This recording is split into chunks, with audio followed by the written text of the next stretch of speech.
गुरु बिन भवन तरे न कोई, विरंचि शंकर सम हो जो होई। तुलसीदास भी कहते हैं तू तपस्या के द्वारा ब्रह्मा बन सकता है, शंकर बन सकता है, लेकिन यदि गुरु धारण नहीं किया है तो भवनिधि से, संसार रूपी सागर से तर नहीं सकता है, पार नहीं लगेगा। इसलिए हम भयभीत रहते हैं। भय के नाम अनेक हैं, लेकिन आधार तो एक ही है ना। भय का एक नाम संदेह भी है। जो आदमी में संदेह निवास करता है वह आदमी अध्यात्म में उन्नति नहीं कर सकता है। संदेह जो है अध्यात्म को, श्रद्धा को विनाश करती है। भगवान कृष्ण भी कहते हैं संशयात्मक विनश्यति, संशय आत्मक जो है विनाश करता है। इसलिए एक भय का नाम संदेह भी है। संदेह के द्वारा हम विज्ञान उत्पन्न कर सकते हैं। विज्ञान संसार में चमत्कार कर देता है। संदेह के द्वारा ही, विज्ञान के द्वारा ही तुम्हारे संसार में मरुभूमि पर जो है खेती होने लगी। संदेह के द्वारा ही, विज्ञान के द्वारा ही नदियों के बाढ़ करके बिजली उत्पन्न कर दिया गया, पानी का नहर निकाल दिया गया। सब संदेह से विज्ञान होता है। विज्ञान जो है बिना संदेह का नहीं आएगा, लेकिन अध्यात्म संदेह से एक कदम नहीं आगे बढ़ेगा। दोनों में दो राह है। अध्यात्म में पूर्ण श्रद्धा चाहिए, संदेह। इसलिए कहा गया है कि भय के कारण क्या है? सबसे बड़ा कारण है मौत। हम मौत से डरते हैं, इसलिए हमको संदेह होते रहता है। जन्मेजय भी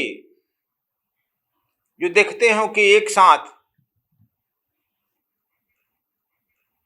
6 in 1 थे। जन्मेजय 6 1, एक गुण। पांचों भाइयों का गुण तो उनमें था ही, छठा कृष्ण का भी गुण था, लेकिन एक अवगुण था, उन्होंने गुरु धारण नहीं किया था। गुरु धारण नहीं किया था, इसलिए शक्तिशाली हैं, सब कुछ है, संपन्न है। कलयुग को भी उन्होंने मारने की क्षमता है, लेकिन गुरु धारण नहीं किए, इसलिए बैकडोर से गुरु कलयुग जो है उनके सिर पर बैठ गया। और शमिक नाम के ब्राह्मण को सर्प पहना दिया और श्रापित हो गए। यदि गुरु रहता तो कलयुग को सिर पर नहीं आने देता, क्योंकि जब वह गुरु मंत्र मंत्र गुरु देता नहीं है, गुरु जो है मंत्र देता है। वो जब जापते हो तो गुरु तुम्हारे साथ रहता है, वह काल को भगा देता है, भय को भगा देता है। इसीलिए कबीर साहब कहते हैं निर्भय भयता गुरु की नगरिया। निर्भयता को प्राप्त करता है तो गुरु के नगर में प्रवेश कर जाएगा। भयभीत आदमी नहीं करता है। भयभीत हम क्यों हैं? कोई न कोई हम में दोष है, जो दोष मृत्यु को निमंत्रण देता है। दोष ही मृत्यु को निमंत्रण देता है।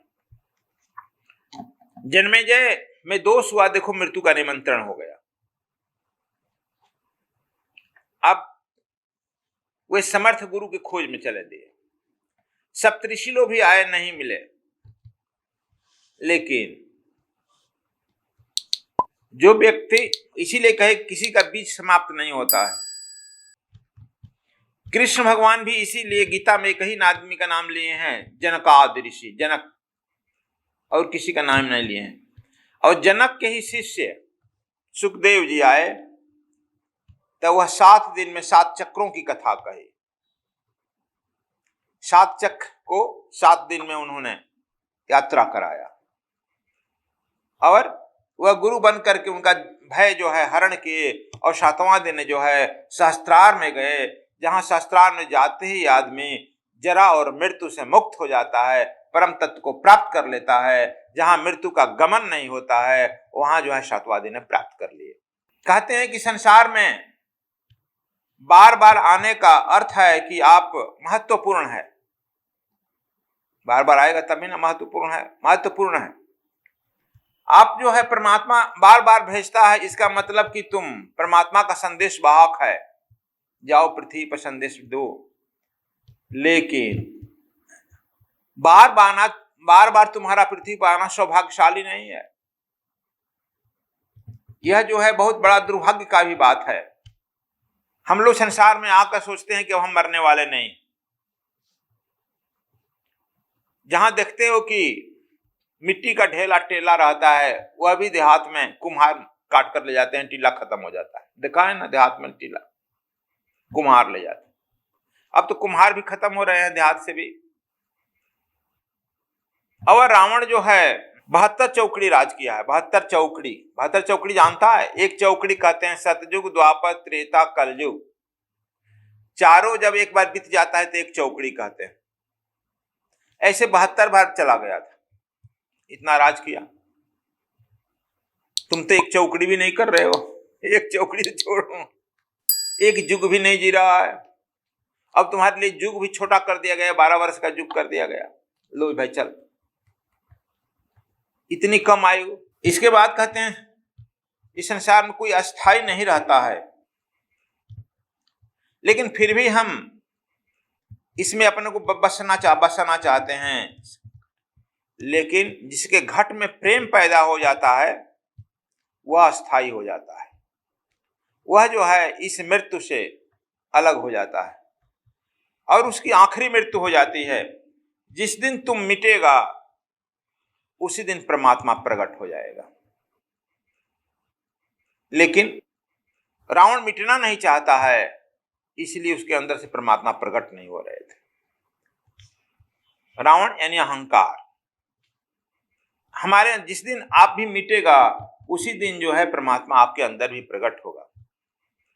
इसलिए कहते हैं कि हम लोग यहां आकर के विभिन्न प्रकार के काम में फंस जाते हैं और उसी को श्रेष्ठ मानते हैं। विष्णु पुराण तो यह भी कहता है जिसको परमात्मा संसार में रिद्धि सिद्धि लक्ष्मी दे देता है, समझो को अपने से दूर कर रहा है। जिसका वह छीन लेता है, समझो को अपने नजदीक बुलाना चाहता है।